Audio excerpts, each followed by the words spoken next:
Hello, good afternoon to everyone. Welcome to the fourth session of FM Lab virtually.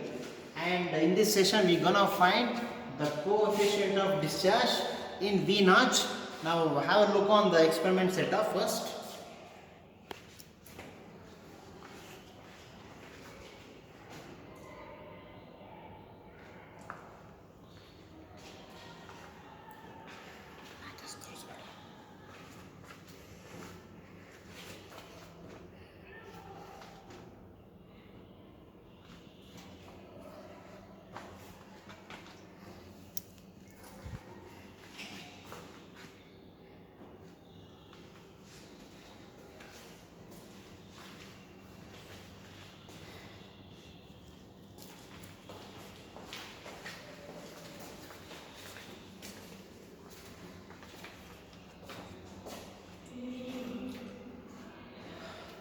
Yeah, now as we said here, we're gonna find the coefficient of discharge by using V notch.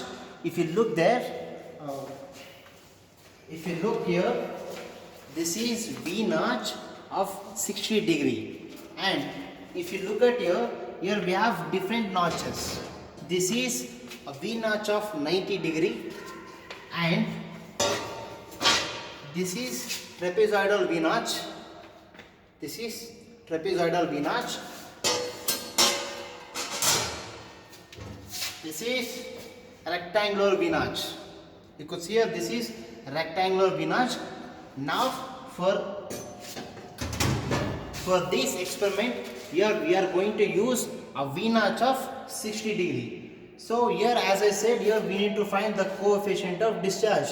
We know what is coefficient of discharge. That is the ratio of actual discharge to theoretical discharge. Now let us find the things that we needed for theoretical discharge first. Now what we have to do is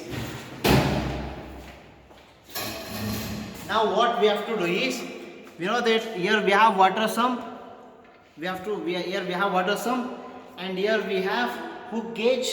Here to find the heads, different heads, and here we have a water channel through which the water flows.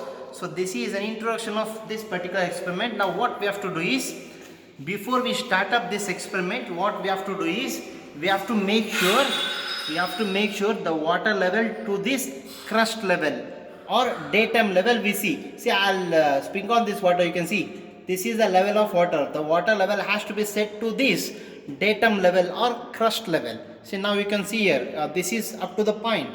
So these respective H1 we find by using the hook gauge.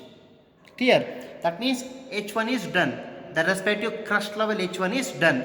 Now what we have to do is we have to find H2. In order to find H2, what we have to do? We have to switch on the operation. Now once we switch on the operation, what happens? The water from this sum will be pushes and makes the water to pass on through this channel. You can zoom on this. The water to pass on this channel. See, once the water passes on this channel, now have a look in this view. Once water reaches to a certain level, the water level will increases in this V notch. Of course, initially we will be at this position. The water level increases. If water level increases, all of a sudden the height of the water will not be set. So we have to wait for a while. We have to wait for some time until the water level reaches to steady state, right? Steady flow we say. Once the water level reaches to steady flow, that respective head we find out by using hook gauge. So we got H1 and we got H2. By using this H1 and H2, we can find theoretical discharge, right? Now that means from the coefficient of discharge, that is actual by theoretical, right? Theoretical is done by using H1 and H2. Now what we have to do is we need to know how we need to find the actual discharge. As we learned from Venturi meter, IFS meter, here also the actual discharge we find out by using the same way. Here we have a water tank. We have to pass water from this V notch to fall onto this tank. We have to see here we have a scale. Here we have a scale. We need to allow water to fill to the height of 10 centimeter. Right? What will be the time taken? With respect to time taken, for the respective time, By using that, we find the actual discharge. Once we find actual and theoretical, what we know that coefficient of discharge is a ratio of all a ratio of actual divided by theoretical. By using that, we can find the coefficient of discharge. Now we demonstrate the experiment. See, in this we have to start.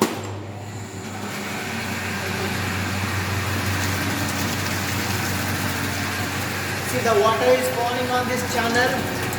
So initially the level of water was different. Now the level of water is increasing.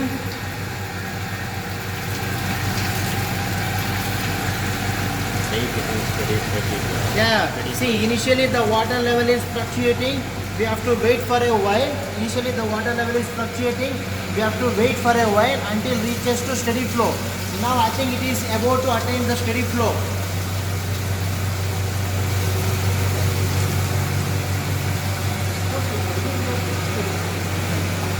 H1 ತೋರಿಸಿ H1 ಇಲ್ಲಿತ್ತು ಅಂತೇಳಿ. See, this was, you can see this is our initial head, right? And now look at the water level, it is somewhere increased here. That's that respective value we got as, see that we have to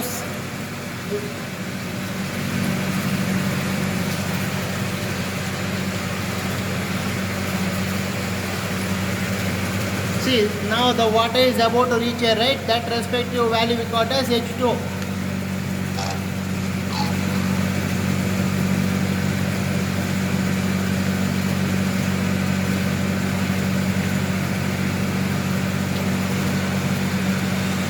That respective value we got H2. We got H1 as well as we got H2.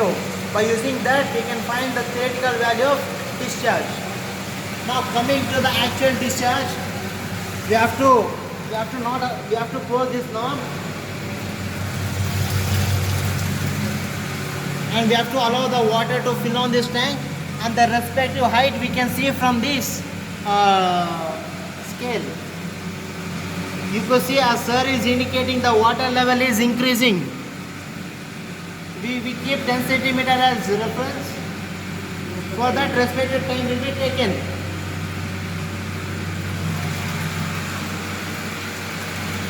At last we have to, once the conduction is done, we have to switch off, we have to wind it off. Thank you.